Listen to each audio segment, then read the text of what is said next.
Hey hi and welcome to my channel, welcome to the another episode. তো আজকের ভিডিওতে আমরা রিভিউ করবো রেড 2, অজয় দেবগন এবং রিতেশ দেশমুখের যে নতুন ছবিটা বেরিয়েছে সেই ছবিটা। ফার্স্ট পার্টটা কতজন দেখেছো আমি জানি না, তবে ফার্স্ট পার্টটা যদি না দেখে থাকো অবশ্যই দেখো। এই ছবিটার ফার্স্ট পার্টটা কিন্তু খুব ভালো, এবং ফার্স্ট পার্টের যে ফার্স্ট যে সিনটা যেখানে অজয় দেবগনের আমরা ইন্ট্রোডাকশনটা দেখি, সেই সিনটা আইকনিক একটা সিন। এই ছবিটার যদি আমি ভালো খারাপ বলবার আগে আমি গল্পটাকে একটু করে বলি, তো সেম যেরকম ফার্স্ট পার্টের গল্পটা ছিল, অজয় দেবগন একজন ইনকাম ট্যাক্সের অফিসার যার নাম স্বয়ং প্রধানমন্ত্রী পর্যন্ত জানে, যাকে চেনে, মানে বড় বড় মন্ত্রী নেতৃত্ব সবাই চেনে, এবং বিজনেসম্যানরা তো বেশি করে চেনে অমেয় পটনায়ক, যে এবার 75তম রেড দিতে যাচ্ছে এবং সেটা দাদা সাহেবের কাছে দিতে যাচ্ছে। এবং এই দাদা সাহেবকে রিতেশ দেশমুখ হচ্ছে ভুজ বলে একটা জায়গায় বিশাল বড় হত্যাকর্তা এবং পলিটিশিয়ান, তাকে সেখানকার লোকেরা ভগবান তুল্য জায়গাতে রেখেছে।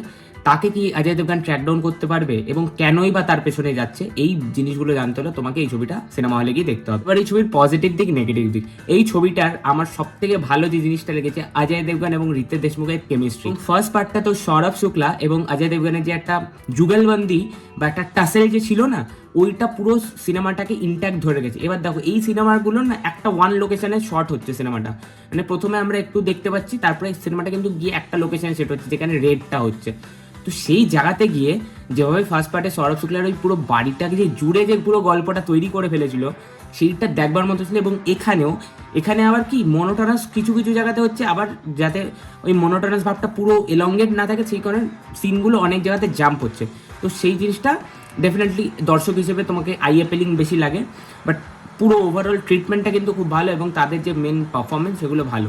আর একটা আইটেম সং বেরিয়েছিল না, ওই যেখানে I think Tamannaah Bhatia dance করেছিল, তো ওই আইটেম সংটা আমার এমনি শুনতে ভালো লাগেনি, বাট সিনেমার মধ্যে যেইখানে আনে ওই জায়গাটা বেশ মানে ইন্টারেস্টিং, এবং ওই জায়গায় দরকার ছিল ওরকম একটা গান। এবার ইলিনা ডিক্রুজ না বানি কাপুরের সাথে অজয় দেবগনের কেমিস্ট্রি ভালো, ভাই অজয় দেবগনের কেমিস্ট্রি সবার সাথেই ভালো, তবে ইলিনা ডিক্রুজের সাথে একটু বেশি ভালো, এবং তাদের যে স্পেসটা ওই হাজব্যান্ড ওয়াইফের, ওটা ফার্স্ট পার্টটাতে বেশি ভালোভাবে বিল্ড করেছিল এটার তুলনাতে।